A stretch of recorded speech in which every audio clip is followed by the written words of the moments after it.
저는 어릴 때 잠시 보이스카웃을 했던 적이 있습니다. 보이스카웃 단원이 되니까 옷을 이제 단복을 이제 입게 되지요. 저희 학교에 저 어릴 때는 보이스카웃 하는 아이들이 그렇게 많지 않았습니다. 제가 이제 단원이 되었다고 하니까 왠지 되게 좀 자랑스럽고 뭔가 된 것 같고 그렇게 생각됐던 그런 기억이 있습니다. 다른 건 기억나는 것이 하나도 없는데 보이스카웃 하면서 한 가지가 기억났어요. 그게 이렇게 손가락 이렇게 들고 선서하는 거, 그게 기억이 나요. 근데 그 선서의 내용은 전혀 기억나지 않아서 제가 한번 찾아봤습니다. 그리고 대단히 놀랐어요. 그 선서의 내용은 그 세 손가락을 들고 맹세하는 그 내용, 그 맹세가 세 가지였더라고요. 그래서 세 손가락을 하는구나, 그렇게 알게 되었어요. 세 가지는 이런 것이었습니다. 첫째, 하나님과 나라를 위하여 나의 의무를 다하겠습니다. 둘째, 항상 다른 사람을 도와주겠습니다.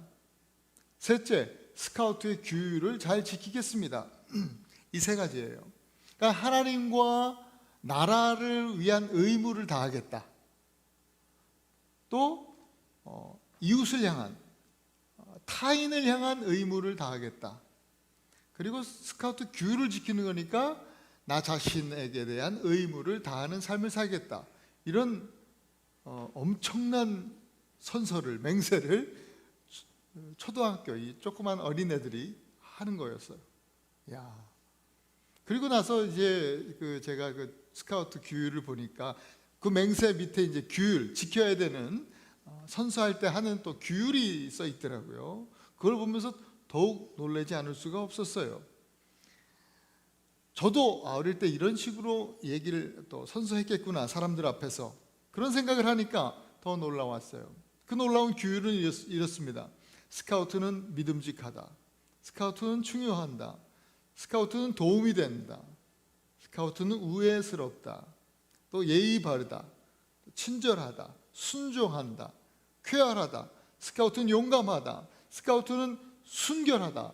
스카우트는 경건하다. 엄청나지 않습니까? 이 어린아이들이 이거 어떻게, 스카우트, 보이스카우트 단복을 입고 갖추어 입고 선서할 때에 가슴 속에서부터, 어린아이들 순수하잖아요. 그러니까는 나 정말 이렇게 살아야 되겠다라고 하는 어떤 그런 뜨거운 마음이 끓어오르면서 결단하고 선서하지 않았을까, 이런 생각을 해보게 됩니다. 근데 저는 사실은 안타깝게도 1년 하고 그만뒀어요. 그때 보이스카우트 돈이 좀 있어야 했거든요.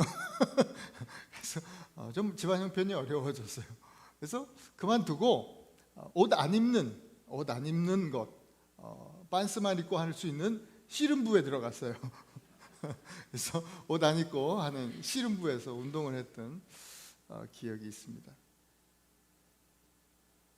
여러분, 보이스카우트 단원만 돼도 이렇게 선서하고 또 이렇게 살려고 하는데, 하물며 새 사람을 입은 우리 그리스도인들의 삶은 어떠해야 할까요? 우리가 입은 그리스도의 옷은 못하겠다고 벗어버릴 수 있는 그런 옷이 아닙니다. 우리는 그리스도라고 하는 새 사람의 옷을 입은 성도들이에요. 성도는 그렇기 때문에 이전과 같이 살면 안 됩니다. 이전의 삶은 어떤 삶이었어요? 세상을 위해서, 세상을 향해서 살던 삶이죠. 나의 왕국을 세우기 위한 삶이에요. 성도는 그런 옛사람을 벗어버린 사람이죠. 그러니까 새로운 삶은 세상을 향한 것이 아니라 하나님 나라를 위한 삶이에요. 나의 왕국이 아니라 그리스도의 왕국을 위해서 사는 삶이에요. 나의 몸을 위해서 헌신하는 것이 아니라 그리스도의 몸, 예수 그리스도의 몸인 교회를 우선순위에 두고 사는 사람들이에요. 그것이 성령이 하나 되게 하신 것을 힘써 지키는 삶이라고 할 수 있어요. 이것이 지금까지 우리가 보았던 에베소서 4장의 말씀이에요. 우리는 오늘 우리가 새 사람을 입었으니까요, 새 옷을 입었으니까 그에 따른 좀 선서를 하면 좋겠다, 그런 생각을 해봤어요. 보이스카우트들도 단복을 입고 선서하는데 우리 그리스도인들이 그리스도로 옷 입고 선서해야 되잖아요. 이 선서 이렇게 한번 해보세요. 이렇게 3개. 근데 오늘은 4개 할 거예요. 우리는 이렇게 선서를 하기를 원합니다. 우리 다 선서할 때 자리에서 일어나잖아요. 한 번만 더 일어나십시다. 자리에서 일어나서 4개 이렇게 딱 펴고 오른손으로 선서하겠습니다. 4가지 오늘 말씀에 근거해서 4가지 하나님 앞에서 그리스도로 옷 입고 이 시간 같이 하겠습니다. 제가 첫째, 그러면 여러분들이 나와 있는 대로 읽으시면 되겠습니다. 시작. 첫째, 거짓을 버리고 진리를 말하겠습니다. 둘째, 분을 품어도 마귀에게 틈을 주지 않겠습니다. 셋째, 약한 자를 돌아보며 선한 일을 하겠습니다. 넷째, 선한 말로 덕을 세우고 은혜를 끼치겠습니다. 아멘. 아멘. 자리에 앉으시기 바랍니다. 오늘 말씀은 이게 답니다. 4가지 선서, 우리가 새 사람을 입고 살아가야 하는 우리의 삶의 윤리입니다. 이 에베소서가 1장부터 3장까지는 교리에 대한 말씀, 그리고 4장부터 6장까지는 이 교리를 어떻게 우리가 지키며 살아갈 것인가, 실천사항, 실천윤리에 대해서 우리에게 말씀해 주신다고 제가 말씀을 드렸습니다. 오늘도 아주 실제적인 이야기를 바울은 우리에게 합니다. 그리고 우리는 그 말씀을 근거로 해서 이렇게 4가지 평생 이렇게 살라고 하면 부담돼서 아마 여러분 잘 힘들 거예요. 이번 한 주만이라도 오늘 이 4가지 말씀을 기억하고 이렇게 한번 살아보시기 바랍니다.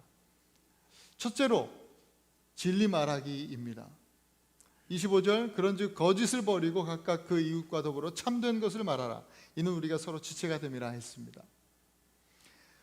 이 실천사항을 보면요, 우리가 옛사람을 벗어버리고 새사람을 입으라 말씀하신 것처럼 이 벗고 입는 영적 원리가 적용되어 있습니다. 이 말씀도 그렇습니다.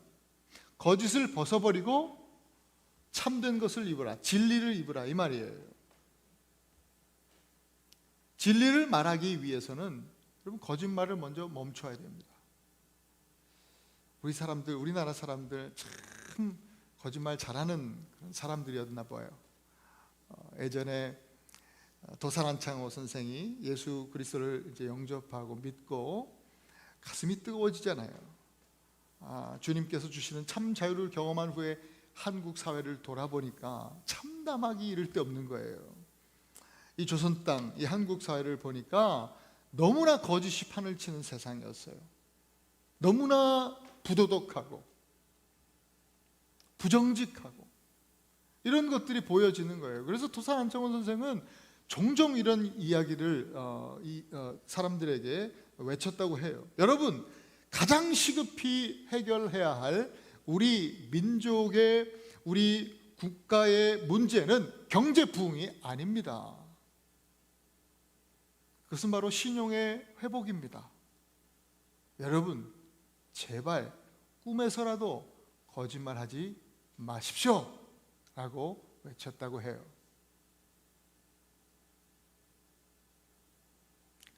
예수 그리스도의 영이 우리를 자유케 하고 성령이 우리 안에 임하시고 우리가 새 사람의 옷을 입으면 그 부정직이 드러나는 거예요.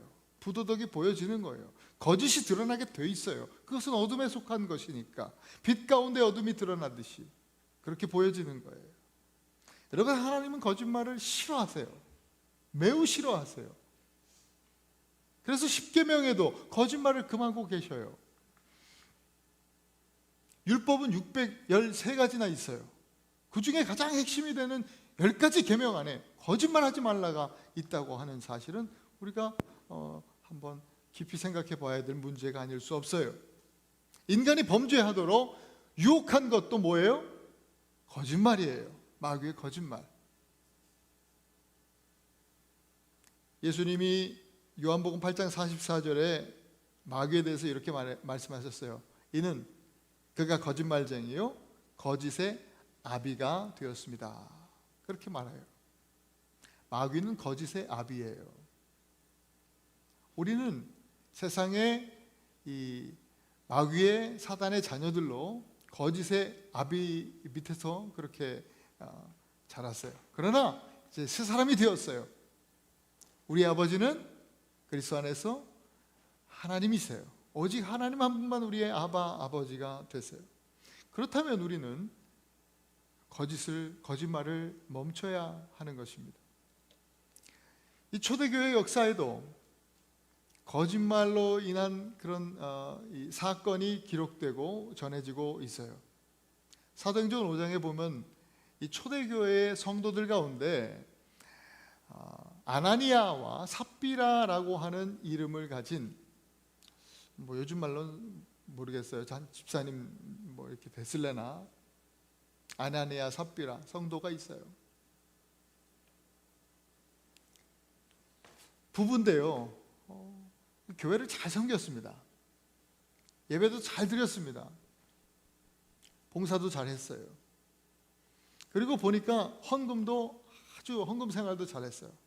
얼마나 마음이 열심히 특심이면 자기의 땅을 다 팔아서 교회를 위해서 또 하나님 나라 위해서 그렇게 헌금을 했던 모습도 성경에 보여지고 있어요. 그런데 어느 날 이 부부가 갑작스럽게 죽어버려요. 왜 이런 일이 일어났을까? 사도행전 5장 3절부터 5절에 이렇게 말씀하고 있어요. 베드로가 이르되 아나니아야 어찌하여 사탄이 내 마음에 가득하여 네가 성령을 속이고 땅값 얼마를 감추었느냐? 땅이 그대로 있을 때에는 내 땅이 아니며 판 후에도 내 마음대로 할 수가 없더냐? 어찌하여 이 일을 내 마음에 두었느냐? 사람에게 거짓말한 것이 아니요 하나님에게로다. 아나니아가 이 말을 듣고 엎드려져서 혼이 떠나니 이 일을 듣는 사람들이 다 크게 두려워했다라고 성경 기록하고 있습니다. 하나님을 속이는 거예요. 거짓말한 것이죠. 거짓을 버리고 참된 것을 말하라. 오늘 말씀의 이 첫째 메시지예요. 여러분, 참된 것, 이것은 진리입니다. 진리. 오늘 바울은 이 말씀을 본인이 새로 만들어낸 것이 아니라 사실은 스가랴 8장의 말씀을 인용해서 이야기하고 있는 거예요. 8장 16절에 이렇게 말씀합니다. 너희가 행할 일은 이러하니라. 너희는 이웃과 더불어 진리를 말하며 이웃과 더불어서 진리를 말해라. 여기 진리, 오늘 본문에 참된 것이라고 번역되어 있지만 이 진리의 원어는 에메트라고 하는 말이에요. 구약 성경에서 대단히 중요한 단어 중에 하나죠. 그리고 우리가 너무 잘 아는, 여러분들이 늘 쓰는 말이에요. 에메트는 바로 우리가 오늘도 몇 번이나 여러분들이 쓰셨던 아멘이라고 하는 말이에요. 그 어원이죠. 그것이 바로 진리입니다. 신약성경에 오면 고린도전서 1장에 또 요한계시록 3장에 보면 예수 그리스도를 향해서 예수 그리스도는 아멘이시라고 말씀하고 계셔요. 예수님 스스로도 내가 곧 길이요 진리요 생명이다, 진리라 말씀하셨지만 또 성경도 그렇게 증언하죠. 예수가 아멘이시라. 뭐예요? 예수가 진리다 라고 말씀하시는 것이죠. 우리는 아멘이신 예수 그리스도를 말해야 합니다.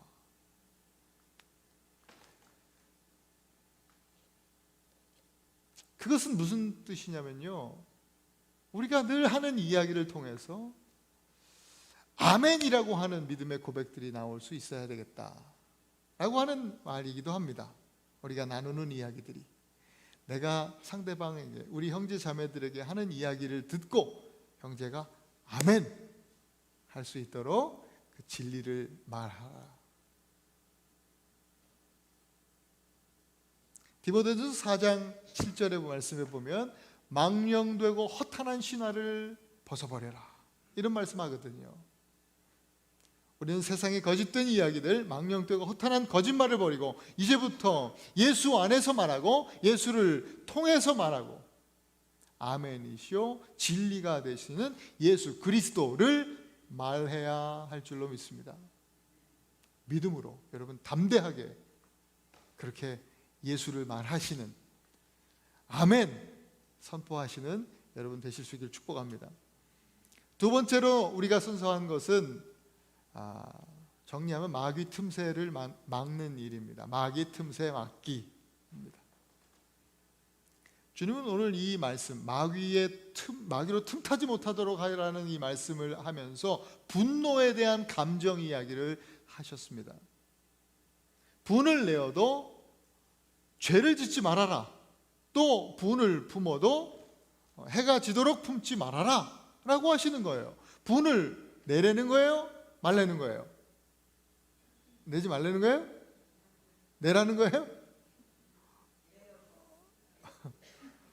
이거 뭐 두 개 다 아닙니다. 내라는 것도 뭐 내지 말라는 것도 아닌 것 같은데, 여기 말씀해 보면 그게 포인트가 아니라 분노라는 감정에 대해서 말씀하고 있죠.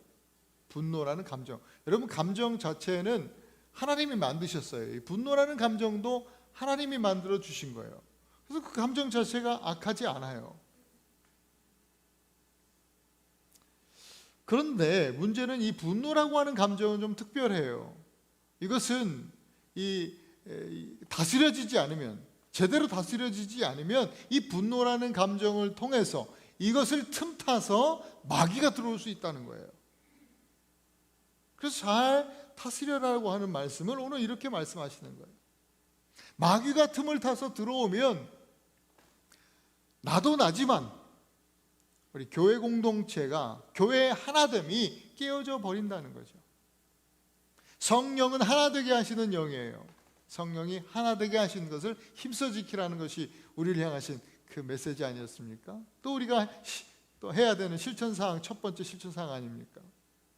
마귀는요, 틈 타서 들어와요. 절대로 예수님은 이렇게 마음의 문을 두드리신다 그러잖아요. 네? 이렇게 전화하시고 알려주시는 거죠. 이렇게. 들어오겠다. 근데 마귀는 그렇게 들어오는 법이 없어요. 틈 타서 들어오고, 몰래 들어오고, 담 넘어 들어오고. 마귀가 틈으로 들어오면요, 결국 하나됨이 깨어지죠. 하나가 둘이 돼요. 둘은 결국 깨어지는 결과를 낳죠. 고린도후서 4장 7절 말씀에 보면 우리가 질그릇이라 그랬어요. 그리고 그것도 그냥 질그릇이 아니라 보배를 담는 질그릇이다. 그런데 그 질그릇에 틈이 생겨 그 틈으로 이제 이 마귀가 들어오면 이 틈 때문에 질그릇이 결국은 깨지게 되어 있잖아요. 질그릇이 깨어지면 문제는 뭐예요? 질그릇의 그 사명, 그 목적이 보배를 담기 위한 것이었는데 질그릇이 깨어지는 보배를 담을 수가 없는 거예요. 고린도후서에서 말씀하시는 그 보배는 뭐예요? 예수 그리스도입니다. 산 돌이신 예수 그리스도가 보배예요. 그것은 교회에 대한 이야기예요.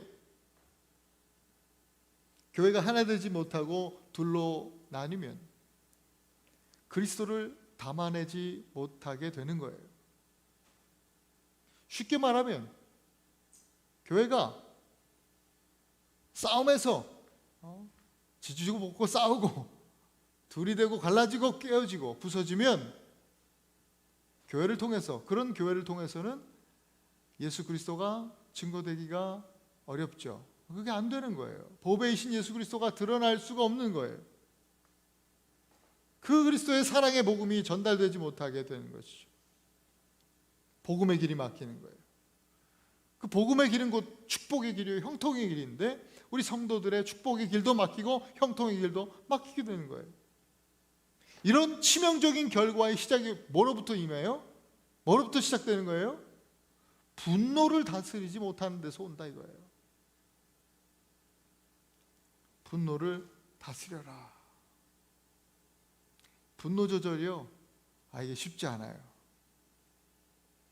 이 분노라는 감정은 한번 끓기 시작하면 기어이 죄를 짓게 만드는 특성이 있잖아요. 그런 뜨거운 감정이 바로 분노예요. 그러니까 최대한 끓기 전에 빨리 풀어버려라, 이렇게 말씀하고 있죠. 오늘 본문은 해가 지기 전에 분을 풀어라, 해가 지도록 분을 품지 말아라, 이렇게 기준을 정해 주셨어요. 유대 사회에서, 유대 백성들의 관점에는요, 해가 지는 것, 해가 지면 다음 날이 된 거예요. 그들의 시간 개념은 그래요. 해가 지면 벌써 다음 날이 된 거죠. 6시를 기준으로 해요. 근데 요즘 우리 시간이 대단히 늘어나서 해가 늦게 지는데, 그죠? 하루가 지나도록 놔두지 말고 그 분노라는 감정은 그날 풀어라, 이 얘기죠. 근데 이것을 너무 문자적으로만 받아들이면 곤란해요, 여러분. 오늘 아침 뜻하지 않게 부부싸움 하고 오신 가족들, 부부들, 그냥 눈만 좀 한 2번 깜빡여 보세요. 손 들긴 창피하니까. 부부싸움하고 아직 화가 덜 풀린 분들이 계시죠? 계신 것 같아요. 지금 표정들이 좀 몇 분인데 화가 덜 풀려 있어요. 말씀 들으면서 그래도 오늘 하루는 괜찮겠구나. 요즘 또 해가 늦게 지니까 9시 반, 그 정도까지는 내가 계속해서 열받아 있어야 되겠다. 짜증나. 막 이러면서 오늘 말씀을 그렇게 적용하려고 하시는 분들이 계실지도 모르겠습니다.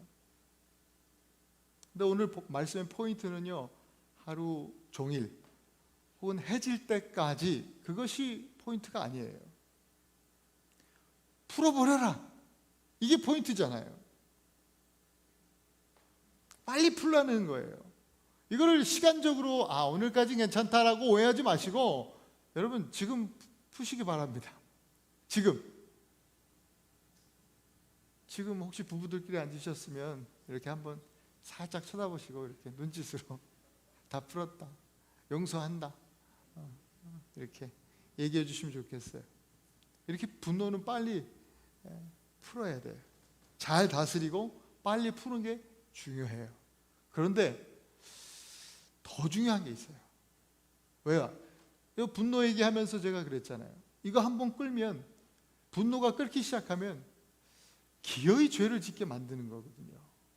그러니까 아예 분노를 예방하는 게 더 중요해요. 다스리기가 어려우니까, 풀어버리기가 쉽지 않으니까 미리 예방하는 게 더 중요하다. 이 분노라는 감정은 그렇습니다. 그럼 어떻게 마귀가 틈타지 못하도록 이 분노 조절, 분노를 예방할 수 있을까? 세상에 많은 사람들이 이런 강의들을 하죠. 좋은 이야기들을 합니다. 예방법을 얘기합니다. 그러나 우리는, 새 사람을 입은, 그리스도로 옷 입은 우리들은 성경에서, 말씀에서 그 예방법을 찾아야 합니다. 저는 너무나 확실한 하나님의 말씀을 여러분들에게 소개하고자 합니다. 빌립보서 4장입니다. 빌립보서 4장 4절과 6절 7절 말씀을, 가능하면 여러분들이 이 말씀을 읽고 또 읽고, 그래서 좀 마음판에 새겨서 외우고 다니셨으면 좋겠습니다. 그래서 여러분 삶에 감정적으로 어떤 감정이 들 때 좀 적용해서 하나님께서 그렇게 우리의 감정을 다스릴 수 있도록 그렇게 살아내시면 참 좋겠다는 생각이 듭니다. 이 말씀을 함께 한번 읽어보겠습니다. 시작. 주 안에서 항상 기뻐하라. 내가 다시 말하노니 기뻐하라. 아무것도 염려하지 말고 다만 모든 일에 기도와 간구로 너희 구할 것을 감사함으로 하나님께 아뢰라. 그리하면 모든 지각에 뛰어난 하나님의 평강이 그리스도 예수 안에서 너희 마음과 생각을 지키시리라. 아멘. 아무것도 염려하지 말고 오직 모든 일에 기도와 간구로 너희 구할 것을 감사함으로 아뢰라. 항상 기뻐하면서. 기쁨이라는 감정은 분노랑 달라서, 분노는 빨리 잊혀져야 되지만 기쁨은 오랫동안 포기하지 말고 붙들어야 되는 감정이에요. 영적인 축복의 감정이죠. 하나님 주시는 거죠. 기뻐하면서. 기쁨의 이유를 세상에서 찾으면 항상 기뻐할 수가 없어요. 하나님의 영원하신 구원의 은혜를 기억하면 영원토록 감사할 수 있는 거예요. 그 사실은 변하지 않으니까요.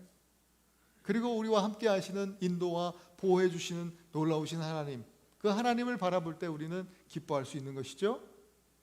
그 기쁨의 감정을 계속 붙들고 우리의 힘들고 어려운 일이 있을 때, 또 분노의 감정이 일어날 때 기도하시는 거예요. 기도하시는 거예요. 감사로 기도하시는 거예요. 그러면서 분노의 감정이 끌어오르지 않도록 예방하시는 것. 그렇게 할 때에 나는 혹시 그 감정을 다스릴 수 있는 그런 힘과 능력이 없지만 그때 하나님의 평강이, 하나님의 샬롬, 하나님의 다스리심이 여러분과 함께 하신다. 그래서 그 하나님의 평강이 여러분의 마음과 생각을 다스려 주신다 라고 약속하시고 계십니다. 그것이 여러분 확실한 분노 예방법이라고 저는 믿습니다. 저와 여러분의 내면이 부글부글 끓고 있는 상태가 아니라 언제나 하나님의 샬롬으로 평안한 그런 하나님의 자녀들이 되실 수 있기를 축복합니다. 세 번째는 선행의 땀 흘리기입니다. 선행의 땀 흘리기. 28절 말씀을 보면 너희 손으로, 자기 손으로 수고해서 선한 일을 해라 라고 하셨습니다. 그런데 이것도 벗고 입는 그 원리죠. 선한 일을 하기 전에 뭘 벗어야 돼요? 도둑질하지 말라 이렇게 했습니다. 도둑질하지 말라.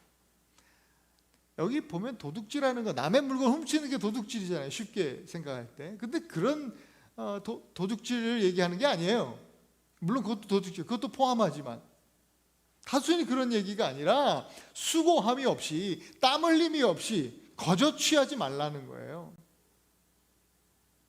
땀 흘리지 않고 거저 취하는 것, 그걸 기생이라 그러죠. 충이죠, 그렇죠. 그런 사람을 사회에서도 그대로 버러지같이 생각한다는 거죠. 그래서 기생충, 늘 그렇게 이야기를 하죠. 데살로니가후서 3장 10절, 우리가 잘 아는 말씀입니다. 한번 읽어보겠습니다. 시작. 누구든지 일하기 싫어하거든 먹지도 말게 해라. 수고함이 없이 취하려고 하는 것은 악한 것이라고 말씀하십니다. 세 사람의 윤리는 이런 영적 게으름을 허락하지 않습니다. 오늘 주님은 자기 손으로 수고해라 말씀합니다. 이 수고는 땀이라는 이 수고라는 단어에는 땀이라는 의미가 들어 있습니다. 땀을 흘린다 이런 뜻입니다. 예수님이 십자가를 지고 가시면서 얼마나 많은 땀을 흘리셨겠는가 생각해 보았습니다. 십자가를 지고 가시는 그 무더운 땅에 그 햇빛을 받으면서 십자가를 지고 그렇게 가시는 예수님, 얼마나 많은 땀을 쏟으셨을까. 그리고 십자가에 달리시고 십자가 위에서는 모든 피를 다 쏟으셨다 그러지 않습니까? 모든 땀을 흘리시고 모든 피를 다 흘리신 우리 예수님. 예수님은 하나님의 그 초자연적 능력에 의지하지 않으셨어요. 그 능력이 있으심에도 불구하고 그 초자연적 능력에 의지하지 않고 당신 스스로가 땀을 흘리셨습니다. 자기 손으로 수고하셨습니다. 예수님께서 행하신 선행입니다. 죄인을 위해서 죽는 것, 그것보다 더 큰 선은 없다. 선한 일은 없다. 주님이 말씀하셨습니다. 예수님은 인류 역사상 가장 선한 일을 행하신 분이에요. 그 예수 십자가 선행의 목적이 뭡니까? 십자가 선행의 목적은 인류 구원에 있습니다. 예수님이 본을 보이시면서 너희도 스스로 수고하고 그래서 선한 일을 해라, 이렇게 말씀하십니다. 우리도 예수 그리스도의 십자가 선행을 본받기를 원하시는 거예요. 그렇게 살라는 거예요. 그래서 너희 십자가를 지고 나를 따르라 말씀하시는 거예요. 그럼 우리의 선행의 목적은 뭐겠어요? 인류 구원이에요? 그 어마어마한 사명을 주신 거예요? 그렇지 않아요. 그 인류 구원의 역사는 예수님께서 100% 다 이루셨어요. 다 이루셨어요. 믿기만 하면 구원 받는 거예요. 그러면 우리는 그 선행을, 땀을 흘리면서 우리가 하는 그 선행을 해야 하는 이유는 뭐 어디 있습니까? 오늘 본문에 보니까 가난한 자들을 구제하려 함이라. 연약한 자들, 소외된 자들, 예수 그리스도 없이 병들어 죽어가는 자들, 그들을 돌아봐라 라고 하는 말씀입니다. 가난한 자들을 구제하기 위함이다. 내가 성공해서 잘 먹고 잘 살기 위함이 우리의 땀 흘림의 이유가 되어서는 안 된다. 그런 목적으로 우리의 그 일함이, 땀 흘림이 고정되어 있다면, 거기에 머물러 있다면, 여러분, 우리가 세상 사람과 다를 것이 뭐가 있어요? 새 사람이 된 이유가 어디에 있습니까? 옛 사람을 벗을 이유가 없어요. 그러면 그냥 옛 사람 믿고 살면 되지 뭐. 여러분, 새 사람의 윤리는 나에게 머물러 있지 않아요. 그 윤리는 나에게 머물러 있지 않고, 물론 하나님과 관계 속에서 그 윤리가 새롭게 정립되니까 하나님 바라보게 하고, 동시에 이웃들을 향해서 이제 우리의 초점이 바뀌어지는 것에 있어요. 예수님의 시선을 따라서 그분의 시선이 머무는 곳에 나도 내 시선도 같이 가는 거예요. 그것이 새로운 사람의 윤리입니다. 세상에는요, 힘들고 어려운 사람들, 그 가난한 자들의 이웃들의 그 등골을 빼먹는 자들이 있습니다. 그런 인간들이라고 하죠, 보통. 그죠? 인간들이 있어요. 그 이웃들의, 어려운 사람들의 땀을 도둑질하는 사람들이에요. 그게 도둑질이에요. 그 사람들의 땀을 도둑질해서 자기의 부를 쌓고 세상 편하게 사는 것이죠.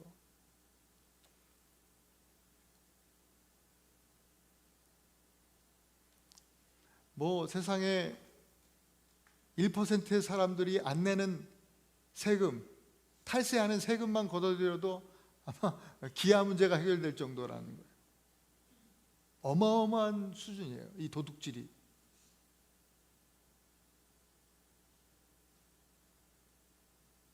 뭐 그런 1%의 이 부자들 얘기뿐만 아니라 오늘 크고 작든지 간에 오늘 우리의 문제이기도 해요. 여러분, 우리의 도둑질을 멈추고 회개하지 않으면, 여러분, 성경은 단호하게 얘기해요. 도둑질을 멈추고 회개하고 하나님께 나오지 않으면 구원함이 없어요. 그건 옛사람이에요, 여전히. 반면에 세상에는요, 그런 사람이 있는 반면에 세상에는 힘들고 어려운 이웃들을 돌아보면서 그들을 위해서, 또 그들과 함께 땀을 흘려 선행하는 사람들이 있어요.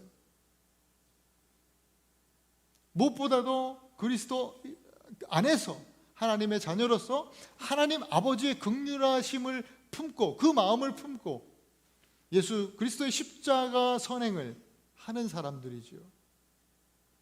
바로 저와 여러분들이 이러한 그리스도의 사람이기를 간절히 축원합니다. 우리도 세상에서 예수님이 보이신 그 십자가의 땀, 십자가의 피까지는 아니더라도 십자가를 지고, 십자가에 달려라 하지 않으셨으니까 십자가를 지고 따르는, 그때 흘려지는 그 가치 있는 땀, 그것을 우리의 형제를 위해서, 자매를 위해서, 우리 이웃들을 위해서 흘릴 수 있는 저와 여러분들이 되기를 축복합니다. 마지막으로 네 번째 말씀은 은혜 끼치기입니다. 은혜 끼치기. 29절 말씀은 더러운 말은 너희 입 밖에도 내지 말고 오직 덕을 세우는데 소용되는 대로 선한 말을 하여 듣는 자들에게 은혜를 끼치게 하라. 오늘 첫 번째 말씀은 진리 말하기였어요. 그렇죠? 진리는 언제나 사랑과 같이 가요. 사랑과 진리는 함께 가요. 따로 떨어져서 갈 수가 없어요. 이 네 번째 말씀은 그거예요. 진리에 대한 말씀을 이미 하셨으니까 사랑으로 말하라 이거예요. 진리를 말하라, 그리고 사랑으로 덕을 세우고 은혜를 끼치라. 그에 앞서서 벗고 입는 그 영적 원리, 먼저 더러운 말을 입 밖에도 내지 말아라, 이렇게 말씀하시잖아요. 우리는요 평생 살아가면서 말을 참 많이 해요. 제가 어떤 책에서 봤는데 말하는 시간만 빼더라도 뭐 10몇 년을 말만 한대요. 우리 인생에서 엄청난 시간 우리가 말해요. 엄청난 말을 하는 거예요. 그 수많은 말들 가운데 다 유익한, 다 좋은 말만 할까? 아니라고 생각이 들어요. 우리 입을 통해서 얼마나 많은 더러운 말들이 쏟아져 나올까? 이 더럽다고 하는 오늘 본문의 말은요, 두 가지 이 단어적 의미가 있어요. 썩었다는 말과 또 병들었다는 말이에요. 썩었다라고 하는 말로 우리가 이 말을 보면, 그러면 더러운 말은 어떤 말이에요? 썩은 말이고, 썩으면 부패되잖아요. 냄새나고 불쾌감을 주는 말이죠. 그러니까 서로 우리 대화들 속에서 상대방에게 불쾌함을 주는 말들, 이게 더러운 말들이에요. 단순히 그냥 욕하지 말아라 이 얘기가 아니에요. 우리 형제자매들과 우리가 서로 대화할 때 상대방에게 불쾌감을 주는 말들을 멈춰라, 하지 말아라. 의미 없는 잡담들이에요. 음담패설이에요. 그냥 툭툭 던지는 그런 욕설이에요. 또 병들게 하는 말, 이거는 뭔 말이에요? 사람들을 병들게 하는 말, 아프게 하고 상처 주는 말이죠. 비꼬는 말이요, 빈정대는 말이요, 또 날 세워서 그냥 콕콕 찌르는 말이요, 뒷담화예요, 험담이에요, 뭐 이런 얘기들이에요. 여러분 잠언 12장 18절에 이런 말씀이 있어요. 같이 읽어볼까요? 시작. 칼로 찌름같이 함부로 말하는 자가 있거니와 지혜로운 자의 혀는 양약과 같으니라. 여러분들의 혀가, 여러분들의 언어가 약이 되시기를 축복합니다. 새 사람을 입은 우리는 그래서 오늘 이 말씀을 기억하면서 이렇게 기도해야 되겠다라는 생각이 불현듯 들었어요. 이 말씀이 기억나는 거예요. 시편 141편 3절이에요. 여러분 오늘 이번 주에 이 말씀 붙잡고 기도하셔야 돼요. 같이 한번 읽겠습니다. 시작. 여호와여 내 입에 파수꾼을 세우시고 내 입술의 문을 지키소서. 아멘. 우리 입에 파수꾼이 세워지면 그냥 말만 안 하면 되나? 아니에요. 오늘 말하지 말라는 게 아니거든요. 지혜로운 말을 해라, 선한 말을 해라 하셨어요. 지혜롭게 말해야 되는 거죠. 이 선한 말은 덕을 세우는 말이에요. 덕을 세우는 말. 바울은 이 덕을 세운다는 말로 있는 이 단어를 사실 이 건축 용어를 쓰고 있어요. 건축 용어. 우리 에베소서 말씀 공부하면서 머릿돌 대신, 모퉁이돌 대신 예수 그리스도를 우리가 배웠어요. 건축 용어죠. 모퉁이돌 예수로 인해서 우리가 함께 지어져 가는 거예요. 연결되어져서. 집을 지을 때 그렇잖아요. 하나하나 옆으로 먼저 쌓고, 기초를 쌓고, 또 위에 쌓고, 그렇게 쌓죠. 그것처럼 사람들과의 말, 언어 생활 가운데 그렇게 덕을 세우라는 거예요. 말로 인해서. 말을 통해서 사람들과 연결되어지고, 말해서 자꾸만 갈라지게 하지 말고 말을 통해서 연결시키라는 거죠. 그들에게 힘을 더하여 주고 용기를 주고 위로하고 용서하고, 그리고 은혜를 끼쳐라. 핵심 메시지 아닙니까? 은혜를 끼쳐라. 여러분 이거는 그냥 감동스럽게 얘기해라 이 말이 아니에요. 은혜의 궁극적 의미는 뭐예요? 하나님께서 거저 주신 선물이죠. 곧 구원입니다. 그 실체는 뭐예요? 예수 그리스도입니다. 예수 그리스도, 그분이 은혜예요. 우리는 선한 말을 통해서 형제 자매들이 모퉁이돌, 머릿돌 대신 예수 그리스도와 연결이 되게 하고, 그 위에 함께 교회로, 그리스도의 몸인 교회로 지어져 가도록 그렇게 해야 된다는 거예요. 서로 말해서 서로 친하게 되라가 아니라 그리스도와 함께 연결되도록, 그렇게 아름다운 공동체를 세워갈 수 있도록 덕을 세우고 은혜를 끼치게 해라. 그렇다면 덕을 세우고 은혜를 끼치는 것의 실체는 뭐예요? 결국 예수 그리스도, 그분을 이야기하는 것이고, 그리고 하나님의 말씀을 나누라는 거예요. 말씀이 육신이 돼서 이 땅에 오신 분이 예수니까 세상에 썩어질 이야기들, 더러운 말을 이제는 그치고 새 사람을 입었으니 하나님의 말씀을 나누면서 함께 교제하고 덕을 세우고 그렇게 교회를 이루어 가라. 오늘 마지막 네 번째 말씀이었어요. 사랑하는 우리 애나바하는 교회 성도 여러분, 이제는 옛사람 다 벗어버리고 새 사람을 입으셨으니 오늘 이 네 손가락 이 선서를 기억하시고 이번 한 주간 이 네 가지 말씀을 말씀대로 좀 살아내실 수 있기를 축복합니다. 진리 말하기, 날마다 거짓 버리고 아멘이신 예수 그리스도 그 진리를 선포하는 것입니다. 담대하게 진리를 말하십시오. 예수가 진리라고 선포하십시오. 그리고 마귀가 틈타지 못하도록 여러분 분노의 감정을 잘 다스릴 수 있기를 바랍니다. 부글부글 끓어오르는 이 분노의 감정 그대로 끌어오르지 않게 여러분들이 기도하시는 거예요. 기도하시는 거예요. 그리고 하나님께서 다스려 주시는 가운데 정말 하나님 평안을 누리실 수 있기를 바라요. 또한 선행의 땀을 흘리기, 나의 그 구원을 위해서, 나의 그 형통함을 위해서, 우리 교회됨의 형통을 위해서 십자가 피 흘리신 예수님, 그 십자가 그 땀의 선행을 보여주신 예수님의 본을 따라서 우리도 이웃을 위해서 십자가 선행으로 땀을 흘릴 줄 아는 그런 여러분 되실 수 있기를 바랍니다. 마지막으로 은혜 끼치기. 만나면 여러분 이제는 세상 얘기, 이상한 얘기 하지 마시고 만나면 예수님 얘기하고, 만나면 간증하시고,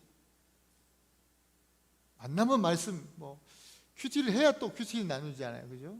말씀을 읽어야 말씀을 나누죠. 일주일 내내 말씀도 안 보면 나눌 말씀이 뭐가 있겠습니까? 주님과 동행하는 삶이 안 사라지는데, 그런 삶을 살지 않았는데 무슨 간증이 있겠어요? 그러니까 그렇게 사시라는 거예요. 말씀 보시라는 거예요. 그럴 때 할 말이 있잖아요. 나눌 은혜가 있잖아요. 그렇게 나누고 덕을 세우고 은혜를 끼치게 되면 저와 여러분들은 그리스도의 장성한 분량까지 자라가게 될 줄로 믿습니다.